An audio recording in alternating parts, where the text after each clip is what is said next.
So to help us to understand this concept better, because I know it's definitely a mind bender, we should discuss a little bit more about what consciousness is, to bring this back into present awareness, that consciousness is the intelligent energy of our accumulated memories that are recorded in our personal life stream, but also in the collective consciousness instruction set. That would be the space memory that we are a part, and the morphogenetic field, that is the DNA and genetic arrangement of that species, and this together organizes itself. You have to think of it in the content as a consciousness, as an energy and intelligent energy. This organizes itself into timelines, and the timelines are arranged in the parallel universe, in our local universe, and then it drills down into collective field of energy that finally result in our own personal consciousness timeline. So a part of us to be able to evolve and to expand consciousness is to increase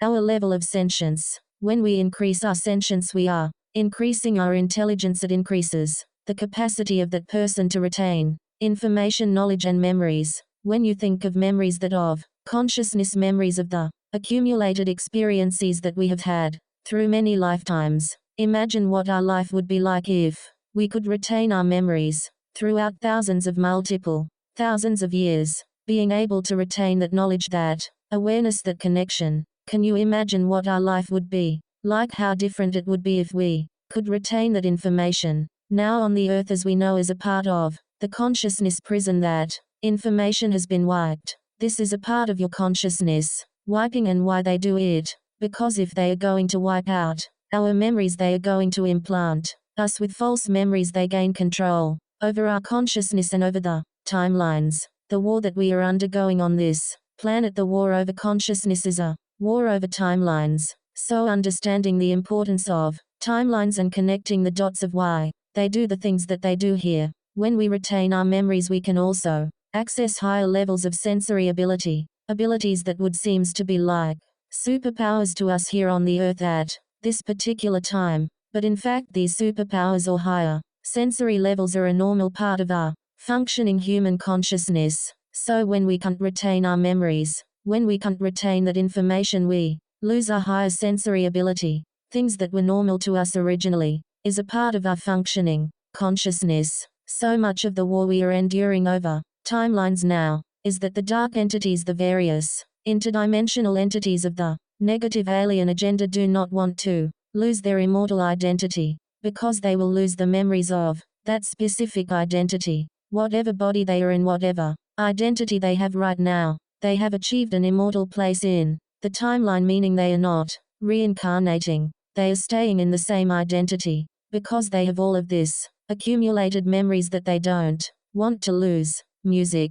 So in order to cheat the system, if you will, they have hijacked human consciousness and used it as a way to power up their consciousness identity, so that they can live for many thousands of years. If they lose the identity memories, they are at risk to lose the species memories. Music. And if you lose your species or collective consciousness memories, you also lose the DNA code to that species. So in that way they have had leverage over the average human being, because they have been able to retain consciousness memories of thousands upon thousands of years. They have been able to use that accumulated data and knowledge to perceive and build things in consciousness that most humans on Earth are completely unaware of at this time. Thank you. When you think about the current human condition we incarnate, we are given a body that only lives for about 70 years. We have aging disease on this planet as a result of the genetic mutations they have written into the planetary body, so that humans incarnated on this earth do not access the memories, do not have access to all of their identities and other timelines. And this fact leaves us blind and in amnesia to who we really are. Well, we are incarnated on the earth. They take advantage of that fact, using our own consciousness memories against us as a form of enslavements.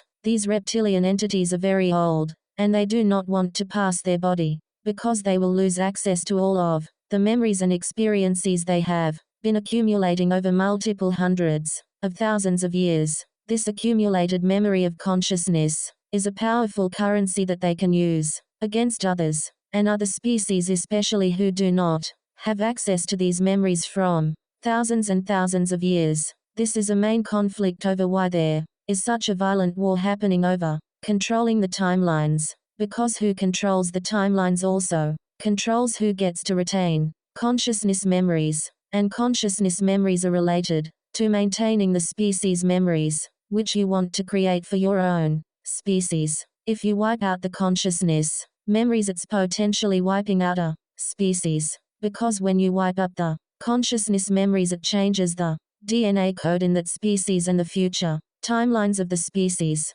Then that particular species can be controlled by the identity or false memories that those in control have given to that species. And that's exactly what was happened to the Earth. We were given a false history. We were given the false identity that they would maintain complete control over, as long as we believed it. This is why they have done everything they can to erase the memories of humanity, erase our history, erase our identity, and further break our heart, which shatters the permanent seed atom in our hearts. If we cannot remember who we really are, or they can easily maintain control over the groups of people that have amnesia. Many times they use our experiences, recorded in our consciousness body from other timelines that we cannot remember. While we are on the earth, they use these hidden and buried memories to either mind control, harass, or emotionally manipulate us into serving their agenda of fear and hatred. This is knocking us off our most beneficial timeline and feeding on of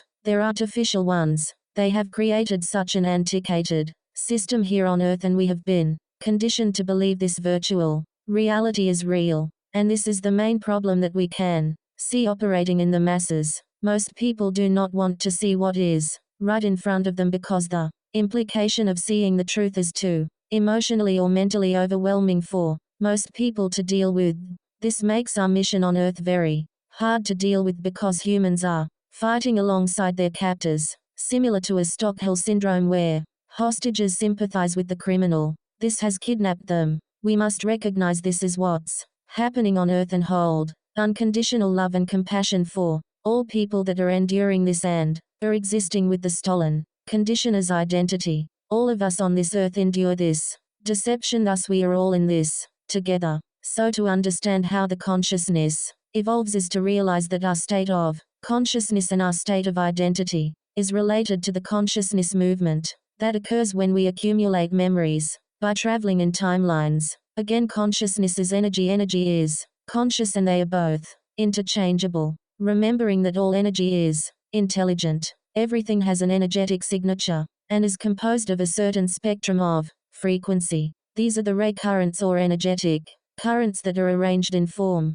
holding blueprints. Those from holding blueprints are called morphogenetic fields. Morphogenetic fields are layered in a part of the consciousness architecture of the planet. These form holding blueprints show what location and time and space of the consciousness is. So think of that energy, the energy that we are, the collective consciousness of humanity. Think of it as a massive energy field, where the consciousness can be located in space, where that consciousness is capable of traveling or experience itself moving through timelines. This is related to what is recorded in the form holding blueprint that is called a morphogenetic field. So when you change the form for genetic field, you can change the location in space that the consciousness is able to travel. When you understand alien missionary, it is artificial intelligence that was used to write code for form holding blueprints to operate and create an artificially intelligent morphogenetic field that was replaced from the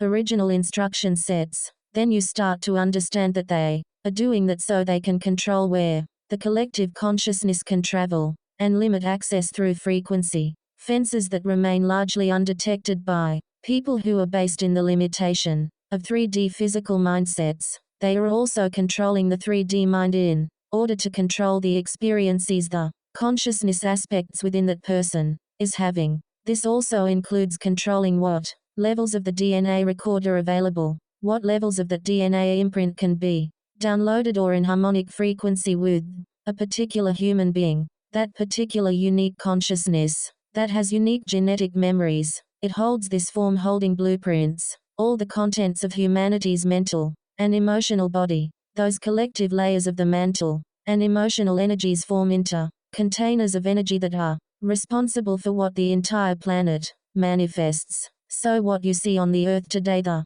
Behaviors, the actions of the people running around on the Earth's surface. This is the result of the sum total in the consciousness of the mental and emotional energies that are recorded in the collective. The planet manifests that experience in, mirrors it to everybody, meaning it puts up a mirror and reflects it back to that person for viewing. And then the people, the collective, sees the contents of their own mental and emotional energies being played out in the external environment. We can see this clearly in the global escape. If we are willing to pay attention to unpleasant truths and look at what's really happening, we can see that the collective mental body and emotional body of human beings have been hijacked to accept anti-human behaviors or anti-life behaviors. That many people, when they see the mirrors being shown reflected back to them of anti-human behaviors, they repeat those same behaviors. They mimic those same anti-human behaviors that are being mirrored to them from the whole.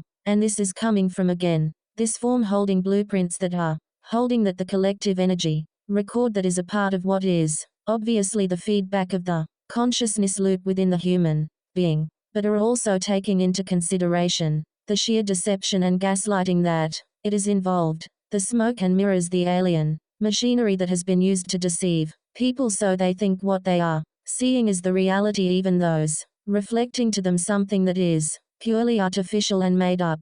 They resonate with or think that's who and what they are, when that's not who they are at all. So understanding again how the planet manifests the containers of consciousness energy from the collective and mirrors it externally into the global scape.